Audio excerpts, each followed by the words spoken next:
مكوناتها جد سهلة. غنحتاجو الصابونة من نوع دوف بهذا الشكل، ايضا الكمية من ماء الورد، وغنحتاجو الغسول الابيض.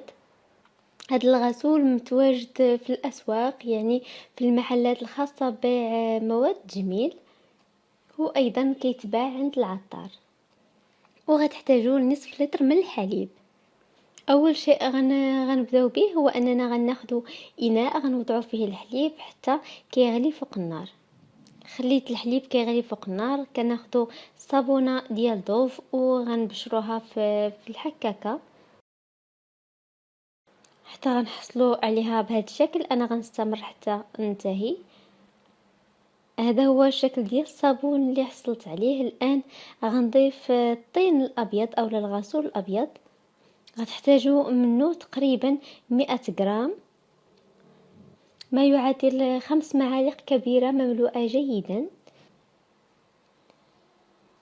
الحليب من بعد ما كيغلي وكيفيض فوق النار، ضفت عليه ملعقتين تقريبا من ماء الورد، وغنخلطهم جيدا بملعقة، وغنضيف عليه الكمية ديال الطين اللي عندي مع الصابون، وغنحرك هاد العناصر كلها مع بعضها جيدا حتى كيختفي الصابون والغسول كذلك. غتستمروا في التحريك على الاقل مده ديال 5 دقائق. من بعد كتاخذوا قاروره زجاجيه او لا بلاستيك اللي كمتواجد عندكم، المهم انها تكون نظيفه وجافه، كتوضعوا فيها هذا الخليط وتحتفظوا به على الاقل يوم كامل في الثلاجه قبل الاستعمال. وبهذا الشكل غتكونوا حصلتوا على كريم للجسم باكمله، وكذلك المناطق السوداء او الحساسه وضعوه في المنطقة المراد تبييضها، وارتديوا ملابس قطنية. في الصباح الموالي غتغسلوا، يعني كتطبقوا هذه الوصفة في الليل. في الاخير غتحصلوا من بعد يوم كامل على كريم. انا هنايا ما خليتوش مدة طويلة، يعني ما خليتوش يوم كامل، فقط 5 ساعات باقي موجود. ولكن هاد الوصفة او هذا الخليط كيرجع كريمي، يعني بحال الكريم.